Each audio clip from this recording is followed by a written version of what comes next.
नमस्कार. मागच्या काही दिवसांपासून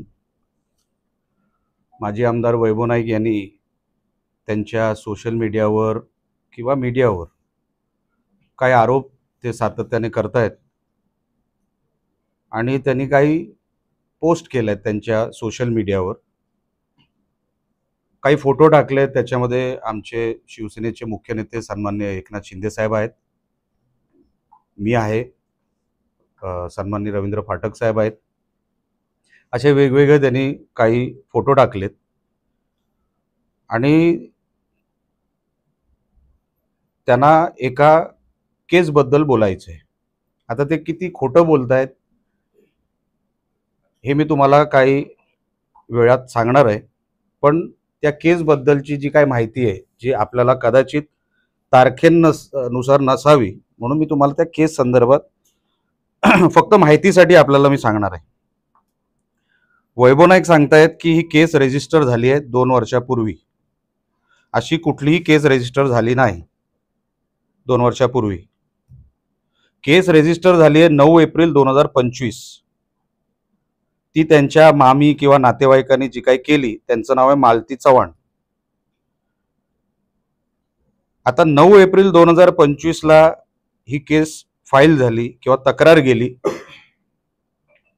त्याच्या अगोदर 27 फेब्रुवारीला डिजिटल एका न्यूज चॅनलवर ही बातमी आली. वैभव नाईकांच्या म्हणण्यानुसार 2 वर्ष जुनी ही केस आहे, बरोबर आहे. आता त्यांनाच मी कोट करतो, जे वैभव नाईक परवाच्या मीडियाच्या त्यांच्या त्या ह्याच्यामध्ये बोलले, पत्रकार परिषदेमध्ये बोलले. हा वैभव नाईकांचा कोट आहे जो मी करतोय. कोट, खरं तर 2 वर्षापूर्वी ही घटना घडली आणि दबक्या आवाजात त्यावेळी सुद्धा चर्चा होती.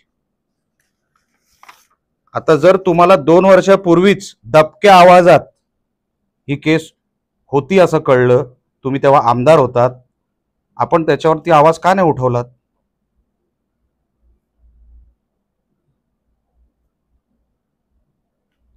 आपण 9 एप्रिल 2025 ला जेव्हा नातेवाईकांनी तक्रार केली, त्यानंतर वैभव नाईकांनी सोमवार दिनांक 14 एप्रिल 2025 ला हा व्हिडिओ टाकला त्या बिडवळकरचा.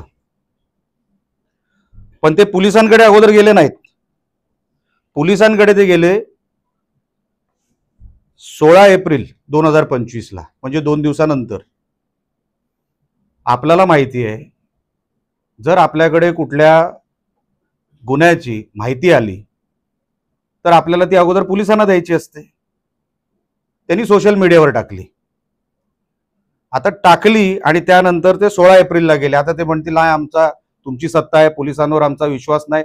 मग 2 दिवसानंतर विश्वास कसा बसला? तुमचं तर डेलिगेशन गेलं पोलिसांना भेटायला.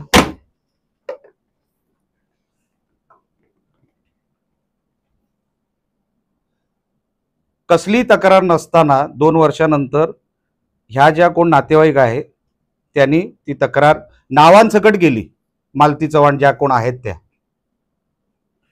की असं असं झालं तसं. त्या बिचाऱ्या, त्यांना 2 वर्ष काय आठवलं नसेल कदाचित, आणि अचानकपणे त्यांना 2 वर्षानंतर तक्रार करावीशी वाटली आणि त्यांनी ती तक्रार केली. काही हरकत नाही, ते नातेवाईक आहेत, त्यांना तक्रार करायचा अधिकार आहे.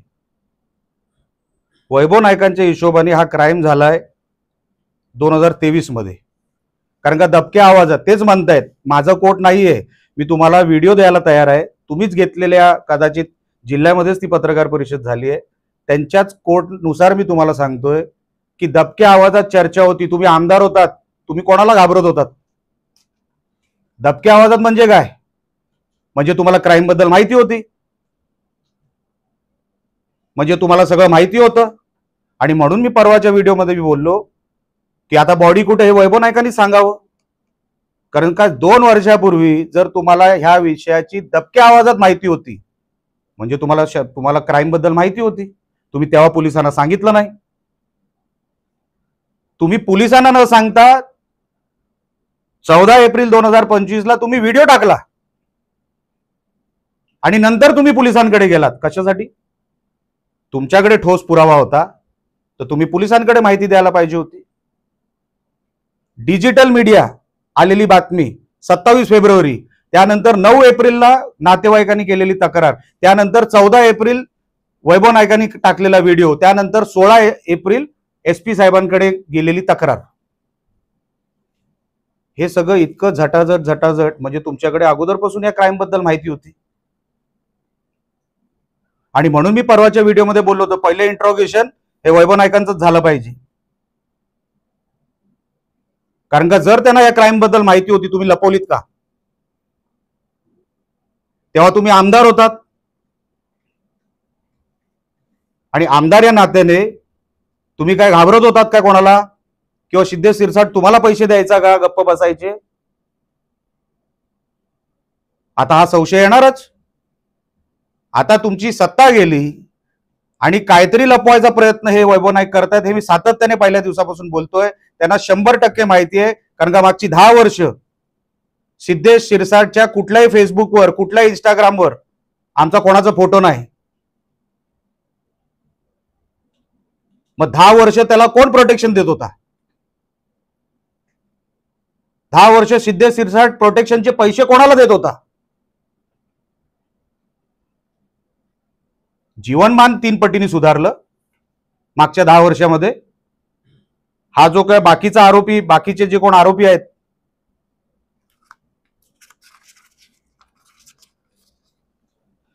गणेश नार्वेकर, सुर्वेश केरकर आणि अनिकेत गावडे सगळे दारूवालेत. हे मागच्या 10 वर्षापासून धंदे करतायत. हा गणेश नार्वेकर तर माणगावातला आहे. तो एका कबड्डीच्या कुठल्या तरी ह्याच्यावर आहे, बॉडीवर आहे. आणि जेव्हा वैभव नाईक आमदार चषक भरवायचे, पहिला हार घालायला हा गणेश नार्वेकर असायचा.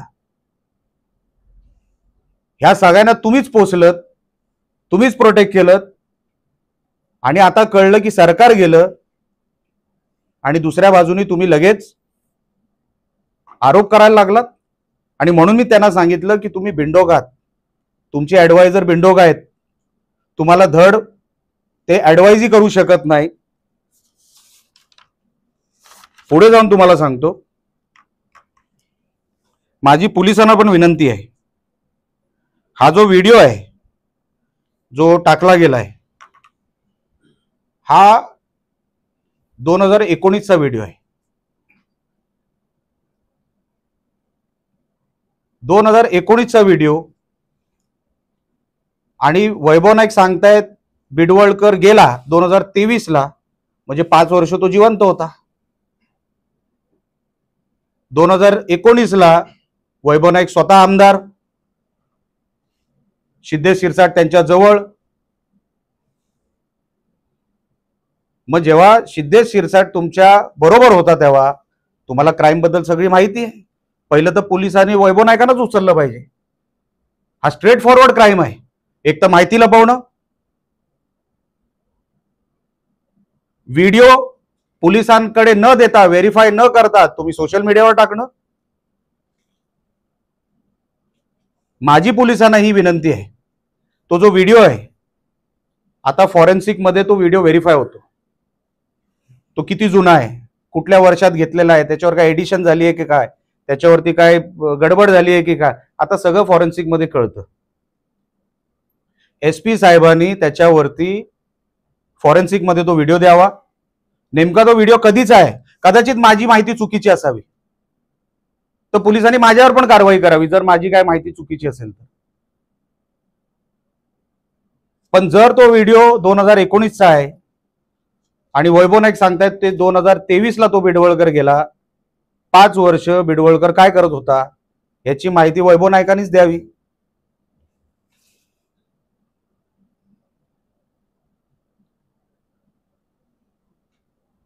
आणि SP साहेबांनी हा व्हिडिओ अगोदर व्हेरीफाय करावा.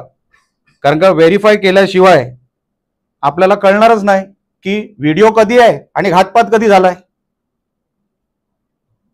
व्हिडिओचाच आधार घेऊन वैभव नाईक सांगतायत ना की घातपात झालाय, तर व्हिडिओ कधीचा आहे आणि घातपात कधीचा झाला. आता SP साहेब तुमच्याकडे आहे बॉल कोर्टात. माझं कोणाचंही बाजू घ्यायची माझा काही विषय सुद्धा नाही. सगळ्यांवर कारवाई करा. आमचे कोण असतील आमच्यावर पण कारवाई करा, कोणालाही सोडू नका एसपी साहेब याच्यामध्ये. आणि माझी 100% मला माहिती आहे याच्यामध्ये वैभव नाईकांना माहिती आहे की बॉडी कुठे आहे.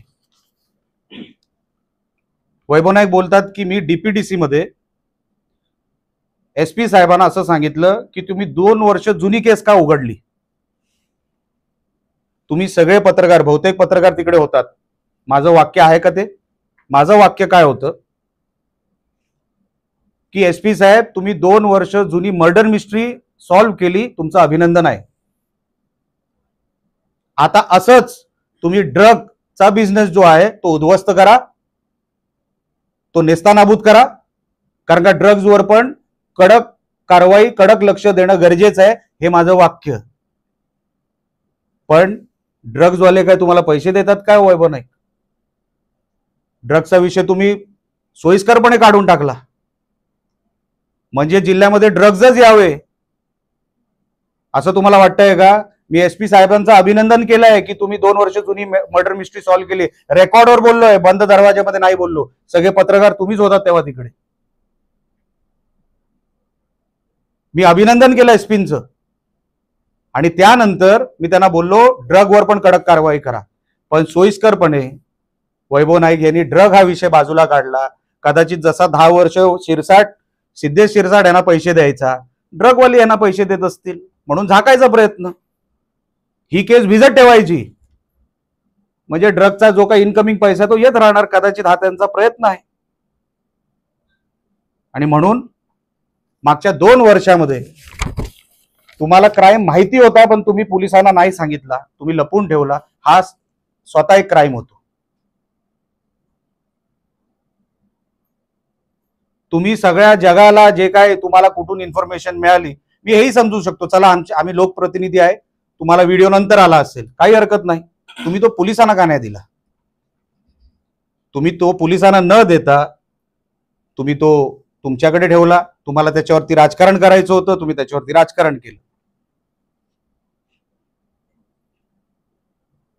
त्यानंतर हे सगळं जेव्हा चालू होतं, रोज उठून एक नवीन आरोप काहीतरी ते करत बसतात. माझं काही म्हणणं नाही.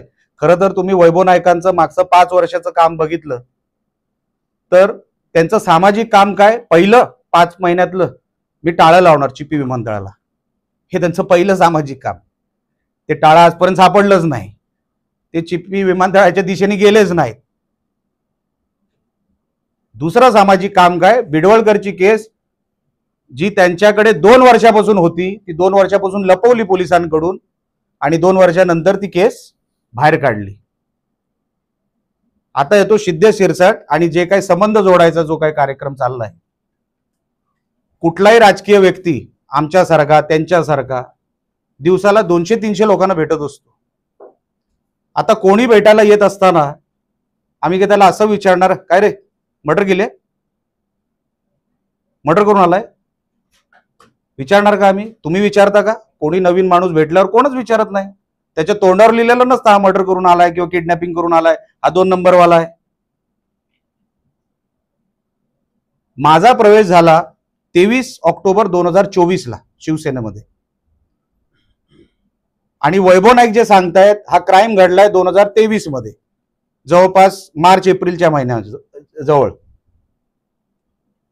म्हणजे मी 6 वर्षानंतर पक्षात आलो, तोपर्यंत मी बीजेपीत होतो.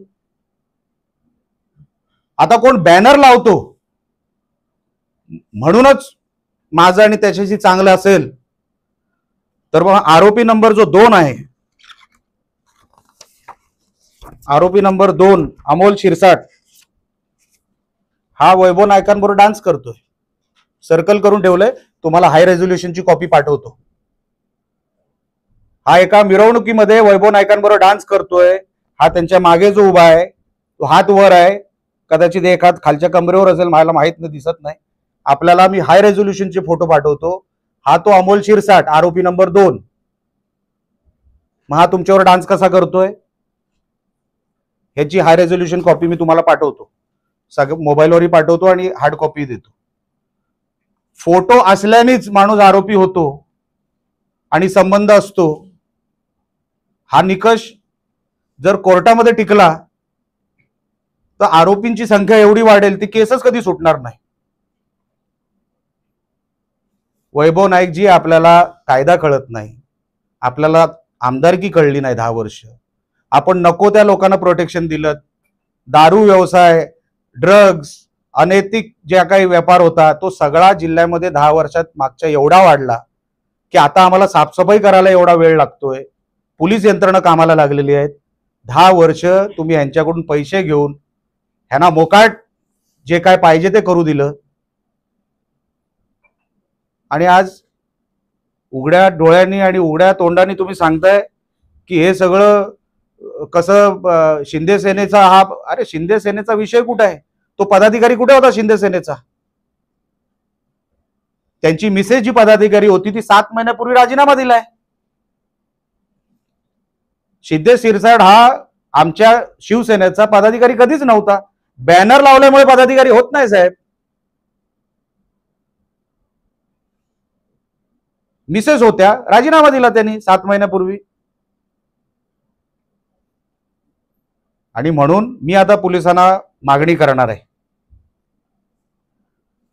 की हा जो व्हिडिओ आहे एक तर याचा फॉरेन्सिक तपास व्हावा, याचं व्हेरिफिकेशन व्हावं आणि 2014 पासून नाही 2009 पासून सिद्धेश शिरसाट आणि वैभव नाईक आणि त्यांच्या जवळचे जेवढे सहकारी आहेत त्यांचे सीडीआर चेक व्हावे.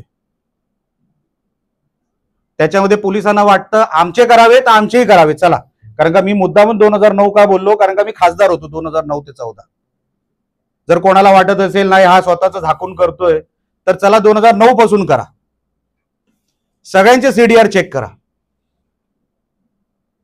2010 पासून किंवा 2009 पासून ते आतापर्यंत जोपर्यंत हे सगळं घडत होतं कोणाच्या प्रोटेक्शन खाली सिद्धेश शिरसाट होता हे आता पोलिसांवर पूर्ण जबाबदारी येऊन थांबलेली आहे. मागच्या 10 वर्षामध्ये आता हे पुरावे अजून निघणार. मी काय याच्यावर थांबणार नाही. आता मीच या केसच्या मागे लागणार आणि आंदोलन करायचं झालं ना मीच आंदोलन करीन की आता मला खरा आरोपी याच्यातला सापडला गेलाच पाहिजे, पोलिसांनी तो शोधलाच पाहिजे.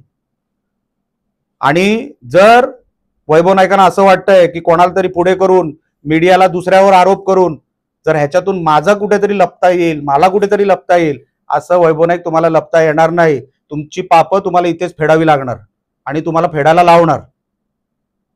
तुम्हाला ह्या बिडवळकरच्या केसमध्ये सुट्टी नाही, तुम्हाला जेलच. तुम्ही जे चित्र रंगवताय, तुम्ही जे लपवताय हे आता सगळं जनतेसमोर मी उघडून ठेवलेलं आहे. आता पोलिसांवर आहे आणि पोलिसांच्या पुढच्या कारवाईवर आहे की 2 वर्षापासून वैभव नाईकांना जर हा विषय माहित होता दबक्या आवाजात, जे ते स्वतःच्या स्टेटमेंटमध्ये म्हणतायत, माझं स्टेटमेंट नाही, तर आता पोलिसांची इन्क्वायरी कुठल्या दिशेने जावी हे आता पोलिसांनी ठरवावं. तो माझा काम, ते माझं काम नाही. पण मी तुम्हाला सांगतो ह्यामध्ये 100% वैभव नाईकांचा हात आहे. त्यांना माहित नाही असं होऊच शकत नाही. आणि म्हणून पोलिसांनी जे कोण त्यांना वाटत असतील आमच्यातले 2-5 जण असतील तर त्यांनाही उचला, त्यांनाही सोडू नका. या जिल्ह्यामध्ये जे मागच्या 10 वर्षामध्ये घडलं ते पुढे घडणार नाही. क्रिमिनलला इकडे थारा देणार नाही, कोणालाही प्रोटेक्शन देणार नाही इलिगल काम करणाऱ्याला. आणि म्हणून जे दुखणं आहे वैभव नाईकांचं ते मला कळतंय. अचानकपणे 2 नंबरचं इन्कम थांबलं, हे सगळे सांभाळायचे त्यांना. आता ते थांबलं असल्यामुळे आता ते हे सगळे जे काय आरोप करतायत ना ते सगळे आरोप हे कसे खोटे आहेत हे तुमच्या समोर मी ठेवलं. हे कुठेही पोलिसांनी मला बोलवलं, त्यांच्याकडे स्टेटमेंट द्यायला मी तयार आहे, हे सगळे एव्हिडन्स मी त्यांना द्यायला तयार आहे. पण पोलिसांनी आता जसं ते बॉडी शोधतायत, अजून बॉडी मिळाली का नाही मला माहित नाही, कदाचित मिळाली नाही, पण जर बॉडी शोधायची असेल तर वैभव नाईकांना ते त्यांनी उचललं पाहिजे आणि वैभव नाईकांची ते इंट्रॉगेशन करून त्यांना ती माहिती त्यांच्याकडून ती सगळी काढली पाहिजे. आपल्याला काय या विषयावर बोलायचं असेल, विचारायचं असेल विचारा. वैभव नाईक असं म्हणतात सत्तास्थानं तुमच्याकडे आहेत, पालकमंत्री तुमचे आहेत, खासदार तुमचे आहेत, आमदार तुमचे आहेत, मला एका पोलीस स्टेशन मध्ये घ्या आणि माझी चौकशी करा. वैभव नाईक मी तुम्हाला काय म्हणतो त्यांची होणारच आहे, ते त्यांनी सांगायला कशाला पाहिजे. आता जे मी पुरावे तुमच्या समोर ठेवले आहेत उलट तुम्हीच त्यांना, तुम्ही मला असं वाटतं पत्रकारच आहात, तर तुम्हीच उलट विचारायला पाहिजे, तुम्ही 2 वर्ष का लपवली बातमी तुमच्याकडे? इंट्रोगेशनला त्यांना जावंच लागणार भाऊ, त्यांना सुट्टी नाही.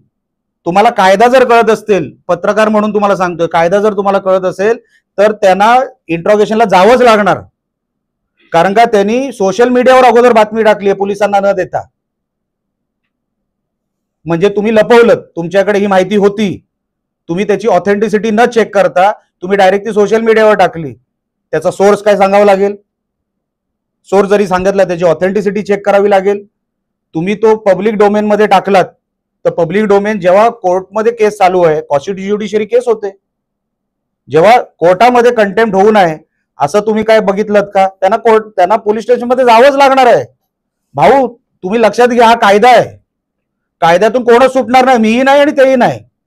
आणि सत्ता असल्यामुळे, म्हणजे 2019ला जेव्हा सत्ता होती, हा व्हिडिओ जेव्हा बाहेर निघाला, म्हणजे तेव्हा सगळी सत्ता केंद्र त्यांच्याकडे होती. उद्धव ठाकरे तेव्हा मुख्यमंत्री होते. म्हणजे तुम्ही गैरफायदा घेतला का तेव्हा, असा अर्थ होतो का? उद्धव ठाकरे जेव्हा मुख्यमंत्री होते तेव्हा हे नागरानाच करत होते सगळं महाराष्ट्रभर, तुम्हाला माहिती आहे. म्हणजे वैभव नायकांना काय म्हणायचंय, जेव्हा उद्धव ठाकरे मुख्यमंत्री होते आणि 2019चा व्हिडिओ आहे तेव्हा हे काही करत होते का? हे स्वतःच मान्य करतायत. पण आम्ही कायदा हातात घेणार नाही. काही इन्स्टिट्यूशन आहेत कायदा हाताळण्याचे, ते हा कायदा हाताळून योग्य तो मार्ग काढतील. कायदा इम्प्लिमेंट करणं माझं काम नाही, कायदा इम्प्लिमेंट करणं आता पोलिसांचं काम आहे.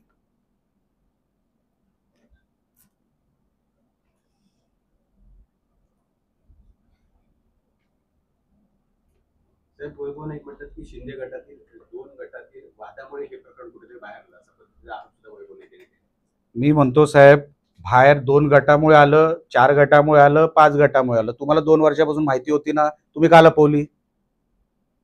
कारण काय होतं? तुम्ही पैसे घेतले का शिंदे शिरसाट करून लपणे, 2 वर्ष न बोलण्याचे? आम्हाला संशय आहे. ते 2 गटामध्ये होऊ द्या, 5 गटामध्ये होऊ द्या साहेब, तो नगण्य आहे, हा क्राईम आहे. भांडण कोणामध्ये झालं तो विषय नाही, भांडण रस्त्यावर पण होतात, पण तो क्राईम मध्ये कन्वर्ट होत नाही. हा क्राईम मध्ये कन्वर्ट झालाय. आणि जेव्हा क्राईम मध्ये कन्वर्ट होतो आणि तुम्हाला दबक्या आवाजात माहित होतं, तुम्ही आमदार असताना, मग तुम्हाला सांगणं भाग होता पोलिसांना. तेव्हा तर सरकार तुमचं होतं, तेव्हा सरकार जरी तुमचं नव्हतं, तुम्ही आमदार होतात. आमदार असताना तुम्ही बोललात नाही म्हणजे तुम्ही कुठेतरी उत्तर देण्यासाठी तुम्ही तयार राहिलं पाहिजे.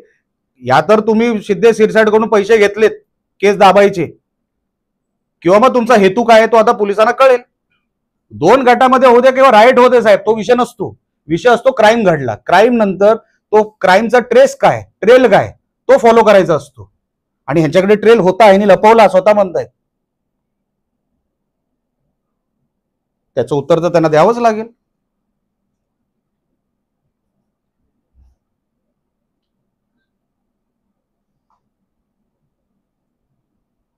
एक दुसरा प्रश्न विनायक राऊत यांच्याबद्दल आहे. विनायक राऊत म्हणतात की खासदार नारायण राणे आहेत ते मतदारसंघात फिरत नाहीत, अशा पद्धतीचे ते आरोप करतायत. खासदारांना शोधून दाखवा, आम्ही बक्षीस देऊ, अशा पद्धतीने. मी बघा, आज पत्रकार परिषद एका विषयासाठी घेतली आहे, त्याच विषयावर आज मी ही पत्रकार परिषद संपवणार आहे. इतर कुठला विषय असेल मी कदाचित उद्या परवा जेव्हा दुसरी पत्रकार परिषद घेईन आपण तेव्हा हा प्रश्न विचारा. पण आता ही पत्रकार परिषद ह्या विषयावर होती. ह्या विषयावर, हा गंभीर विषय आहे. आमदारांनी एक मर्डर केस लपवली आहे, तेव्हाच्या आमदारांनी 2 वर्षापूर्वी. हा गंभीर विषय आहे. तुम्ही मर्डर कशी लपवू शकता? तुम्ही संविधानिक पदावर होतात 2 वर्षापूर्वी आणि तुम्ही सांगताय दबक्या आवाजात, म्हणजे तुम्ही पैसे घेतलात शिंदे शिरसाट करून गप्प बसायचे. सरळ अर्थ आहे. म्हणून आजची ही पत्रकार परिषद ह्यापुरती सीमित होती. बाकीचे विषय आपण 2 दिवसानंतर घेऊ.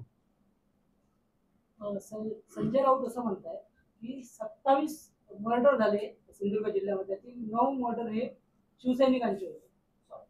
7 मर्डर.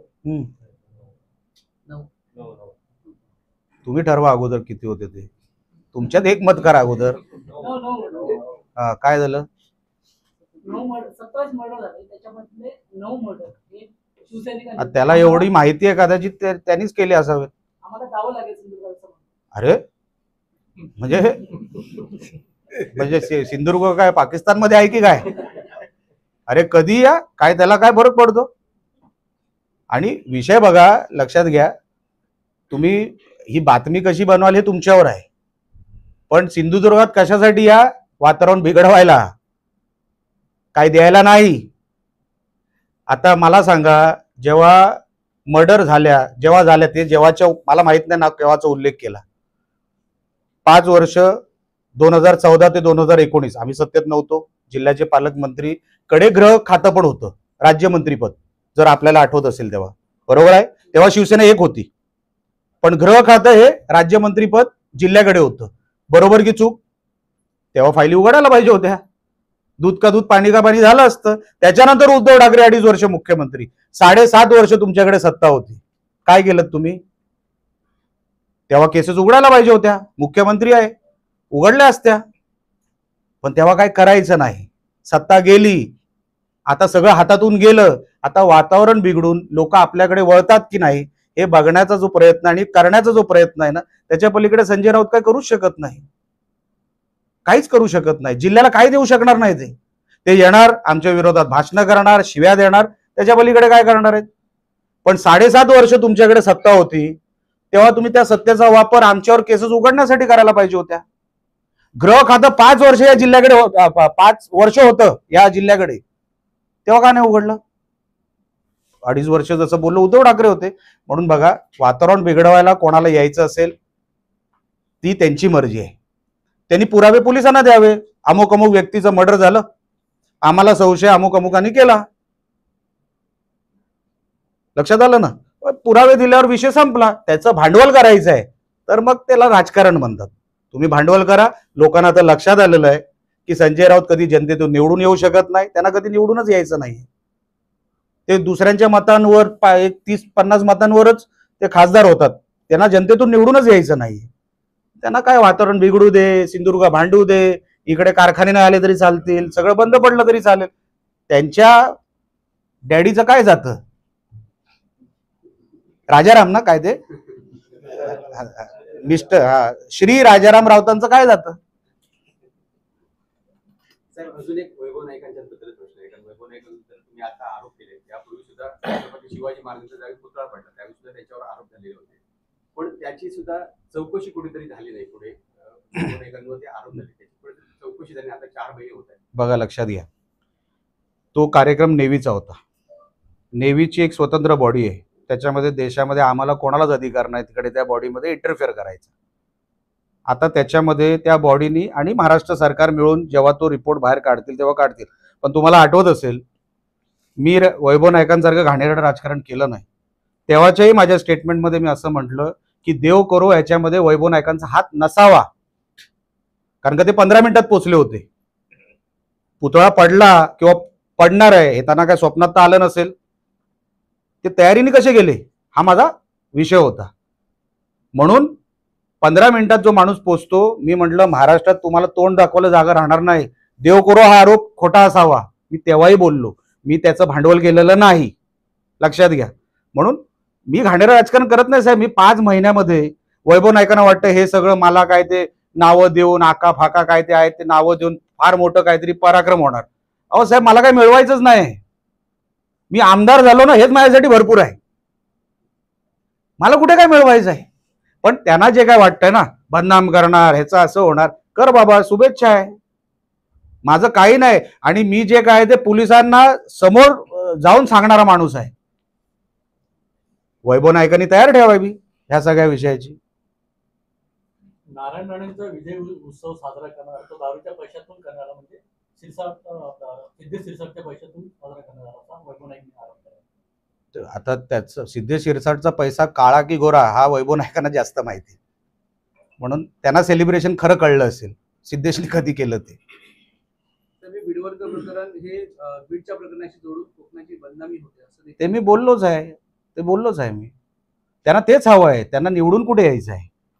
त्यांना 5 वर्ष सिंधुदुर्गात काय आलं नाही तरी चालेल, पैसे आले नाहीत तरी चालेल, विकास निधी आला नाही तरी चालेल.